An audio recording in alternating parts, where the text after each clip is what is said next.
Que Deus abençoe a sua vida e a sua família poderosamente. Você está acompanhando o programa Fogo e Poder. Essa semana, uma semana especial, Semana Santa, e estamos nos preparando para esta sexta-feira, 18 de abril, Sexta-feira da Paixão. Às 10 horas da manhã, na Universal, aqui no Templo Maior, teremos a família ao pé da cruz. Você e a sua família, desde já, estão convidados para vir buscar a vitória.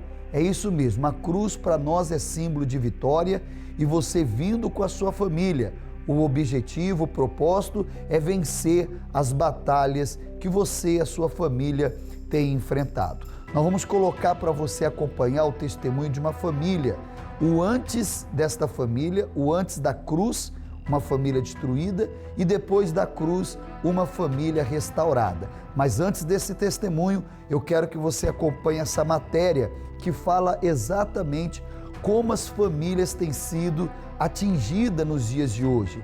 Pessoas que deveriam amar, respeitar, cuidar, muitas vezes são os responsáveis pela dor, pelo sofrimento, pela tragédia em família. Então acompanhe essa matéria, já seguida de um testemunho de antes e depois da cruz. Guerras, a ameaça constante das armas nucleares.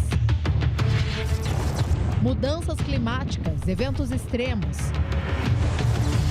Terremotos, novas pandemias. Tudo isso coloca em risco a vida pelo mundo e nos coloca em alerta. Mas há uma grande ameaça ainda mais próxima do nosso dia a dia: a destruição dos laços familiares. Problemas de vícios, dificuldade muitas vezes de alinhar as agendas, muitos casais trabalham fora. E o maior problema que nós encontramos que afeta as famílias hoje é o egoísmo, as pessoas muito voltadas para si.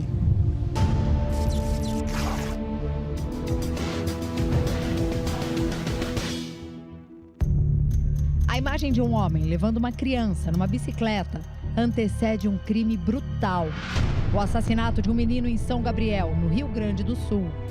Foi uma questão de ciúmes, foi uma questão de não aceitar o relacionamento que a ex-companheira estava tendo agora, e para fazer a mãe do menino sofrer, ele achou que tinha que matar a criança. O pequeno Theo Ricardo Felber, de 5 anos, morreu jogado de uma ponte com 15 metros de altura. O principal suspeito, que segundo a polícia confessou o crime, era quem deveria protegê-lo: o próprio pai do menino, Tiago Ricardo Felber, de 40 anos. Ele aparentava ser um pai muito zeloso, porque ele cuidava muito desse menino. Ele demonstrava um amor profundo por ele. Então ela nunca imaginaria que ele iria fazer isso. Tiago e Abigail Ferreira, a mãe do Theo, foram casados por 10 anos e se separaram em dezembro do ano passado. Foi preso em flagrante, vai ser responsabilizado por homicídio qualificado com agravamento de praticado contra descendente, por motivo torpe, e todos os tipos de agravante. O Domingo Espetacular entrou em contato com a defesa de Tiago Ricardo Felber. O advogado disse esperar que as investigações sigam de forma cuidadosa, por se tratar de uma vítima criança, e para que a verdade seja esclarecida. Segundo ele, é importante que se leve em consideração que o crime cometido dentro da esfera familiar resulta muitas vezes de fatores emocionais, psicológicos e até históricos. Olha, está assustador. A gente não sabe exatamente o que está acontecendo na mente das pessoas, mas alguma coisa está acontecendo. Quando não se resolve um problema familiar, isso vai se agravando. E aí que você vê nos noticiários, muitas vezes, tragédias envolvendo famílias, são consequências, aquele é o estágio final de uma coisa que começou muitos anos antes e nunca foi resolvida. Um adolescente que tenta matar o próprio avô para roubar o carro dele. Um homem preso por atirar e matar o pai só porque os dois discordavam da forma de comandar a empresa familiar. Os casos de violência extrema que envolvem crimes dentro das próprias famílias se repetem no mundo todo e estão cada vez mais comuns. Para você ter uma ideia disso, essas manchetes que você está vendo são só dos últimos 10 dias. Mesmo quando não há violência extrema, o que muitas famílias vivem dentro de casa são verdadeiras crises, com muita dificuldade de relacionamento, uma convivência cheia de conflitos. O que eu estou querendo dizer aqui é que os verdadeiros valores familiares têm se perdido para muita gente. E a principal instituição do planeta em toda a história, que deveria ser o lugar mais seguro, tem sofrido ataques e vivido dramas que muitas vezes parecem nem ter solução. Dizer que não tem solução para um problema familiar é desistir muito fácil. Eu acho que as pessoas, muitas vezes, quando perguntadas o que você tem de maior valor na vida, muitas vezes a família vai estar lá em cima. E se você tem algo que você realmente considera valioso, então você tem que lutar. Você não pode desistir e dizer, não tem jeito, é impossível. Começa com levantando o tom de voz, a gritaria precisa ser combatida dentro dos lares. Aí depois a maledicência, as discussões intermináveis, as desavenças intermináveis. E no meio dessas discussões começam a entrar as ofensas, a invalidação do outro, o xingamento. E isso já é uma violência verbal. Aí ela abre precedente para as violências físicas, para o bater, para o violentar. O egoísmo afetou profundamente a família do Fábio e da Jane. Você percebia que a família estava se acabando? Sim, com certeza. Eu estava vendo tudo desmoronar, né? Mas, ao mesmo tempo, eu não sabia como sair disso. Não sabia. Na minha cabeça estava tudo bem, né? Porque aquela história, tá ganhando dinheiro, tá alcançando o que você quer, mas é uma coisa muito egoísta. E o Fábio quase perdeu o que tinha de mais valioso. E ele nem percebia. O casal de mãos dadas, quem imagina que teve um divórcio no meio de toda essa história? Depois de 27 anos. Vocês se separaram e você casou com a mesma mulher de novo. Como diz o vulgo popular, é doido, né? Casou de novo. Casei novamente, namoramos novamente, fizemos todo o processo como tinha que ser. É que o Fábio era músico de sucesso, rodou o Brasil espalhando o ritmo à rocha. Nem lembrava que tinha família. Não foi nem em segundo plano, era no final dos planos. O Fábio era o primeiro plano até de tudo. que chegou ao divórcio. Depois de uma traição, Jane decidiu se separar. O pouco que ele era presente em casa, ele já também era como se fosse uma visita.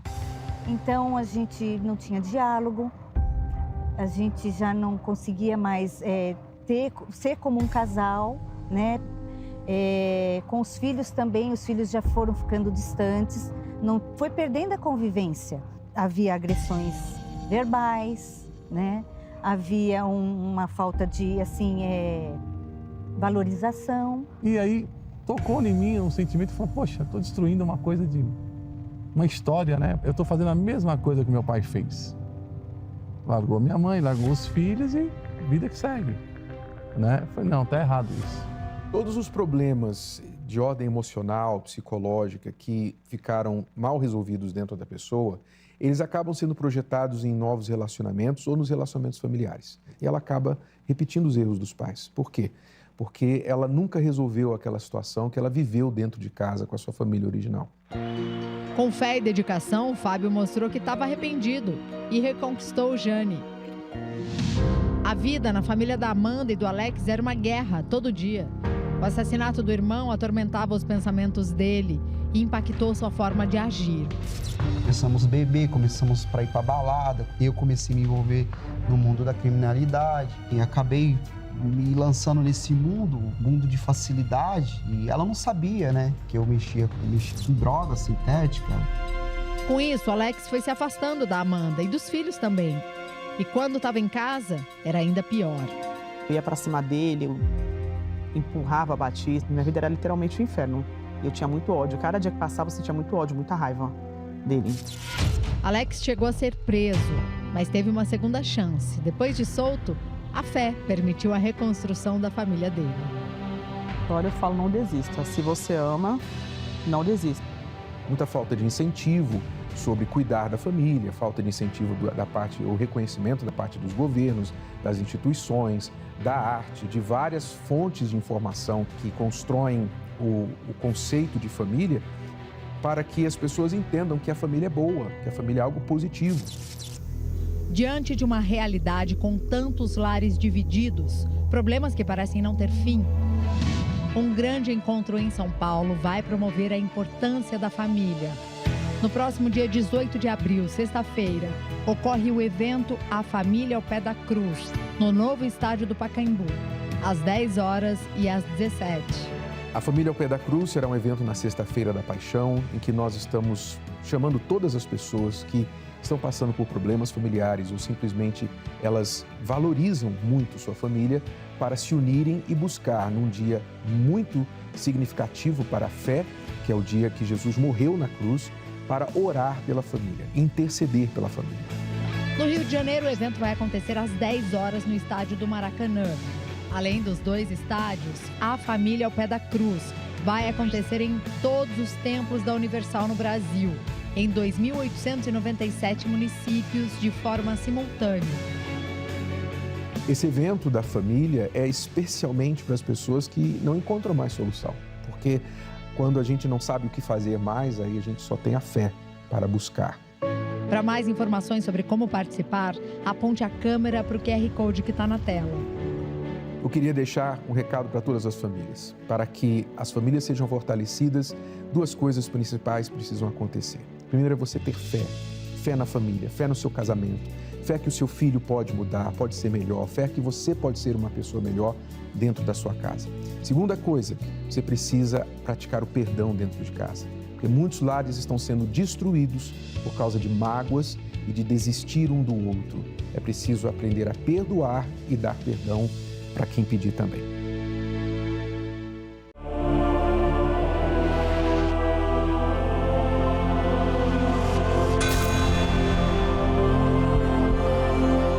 E eu venho de um lar, de uma família destruída, uma família que não tinha paz, que não tinha alegria, uma família totalmente voltada para a destruição. E a minha mãe, ela frequentava centros espíritas, né? A destruição total no meu lar. A minha irmã chegou a passar 5 anos sem falar com o meu pai, né? Vários tipos de doença na família, né? Meu irmão não podia andar pelas ruas porque ele chegava correndo em casa, retornava para casa, dizendo que via vultos, ouvia vozes, né? E a minha mãe já estava em treinamento para participar, né, de cartas, de tarô, né? Inclusive era vizinha à minha casa, essa casa onde a professora, né, dela, vamos dizer assim, ensinava para ela, passava para ela como ela poderia fazer para trazer paz para o meu lar, para a minha casa, para a minha família. E foi tudo o inverso, né? Chegou um determinado tempo em que ela estava fazendo trabalho lá, na casa dela, vizinha minha, e a minha mãe manifestava dentro de casa, com legiões de espíritos malignos, né? Manifestava quebrando tudo, fazendo a maior bagunça. E eu ficava observando aquilo e via que aquilo não estava trazendo resultado para a minha família, né? Só intrigas, só destruição, só vícios, né? Enquanto minha mãe trabalhava nessa parte do espiritismo, o meu pai ia para os vícios, né? Era viciado em jogos e bebidas. E a nossa casa era um verdadeiro inferno. Meu pai chegou a puxar a faca várias vezes para matar a minha mãe, né? E eu várias vezes intervi naquela situação para impedir que aquilo acontecesse. Então a gente foi criado nesse lar. E apesar de estar na igreja, desde criança, eu não conhecia a Deus. Eu escutava vozes, ouvia vultos, eu era uma criança bem perturbada, brigava muito com a minha mãe todos os dias. A minha mãe, ela era muito nervosa. E ao passar do tempo, eu fui crescendo e fui adquirindo o complexo de inferioridade. O que eu mais queria na minha vida era a atenção da minha mãe, o carinho dela, a presença dela. E por ela trabalhar muito, eu não tinha isso. Cresci nos cuidados de outras pessoas, enquanto ela viajava com o meu pai a trabalho. E isso criava uma revolta dentro de mim.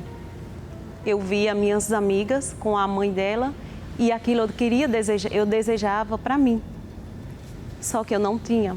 Na escola, eu brigava, não só com meninas, mas eu brigava com rapazes bem maiores do que eu. Eu topava brincadeiras perigosas. Eu queria ver algo acontecer comigo. porque eu queria ter os meus pais do meu lado, nem que se fosse no hospital. Eu queria ter meus pais do meu lado, eu queria a atenção deles. Então eu queria casar para ter algo que eu não tinha dentro da minha casa. Conheci o meu esposo na igreja e por conhecer na igreja, achava que ali ia se resolver para mim. Só que eu ainda não estava feliz. Eu me sentia ainda vazia, não tinha a direção de Deus. Eu escutava a minha própria voz, eu escutava a voz do mundo, menos a de Deus. E fomos tendo problema no casamento, porque até então eu fui me anulando, fui ficando cada vez mais calada. O diálogo entre nós foi acabando. Então surgiu sérios problemas por conta da falta de diálogo. Eu acabei trazendo um pouco da bagagem dos problemas que os meus pais tinham, né? Que era justamente a falta de comunicação, que era o companheirismo, a atenção que a minha mãe precisava do meu pai, que o meu pai precisava da minha mãe, né? E um pouco de ignorância, né? Que é justamente a falta de conhecimento. Então isso aí eu acabei trazendo um pouco, infelizmente, para o nosso casamento e atrapalhou bastante a nossa convivência, a nossa união, refletiu negativamente. O diálogo ele foi se acabando e por isso cada vez mais problemas. Até o ponto de eu querer me separar. Toda essa situação foi me deixando em depressão.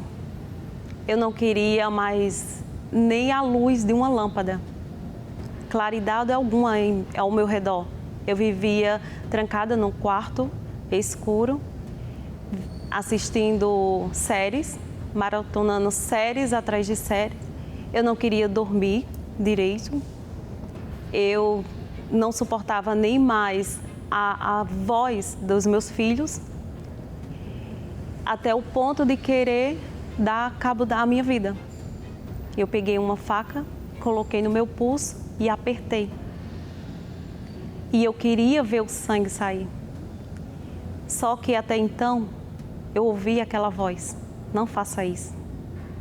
Eu dei a minha vida por você. Não faça isso. Aí foi quando eu soltei e comecei a querer Deus na minha vida.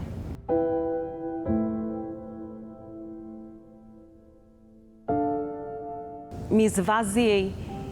Tudo que estava dentro de mim, todos os complexos de inferioridade, toda a revolta contra os meus pais, tudo quanto me atrapalhava, eu lancei nas mãos de Deus. Eu me esvaziei por completo.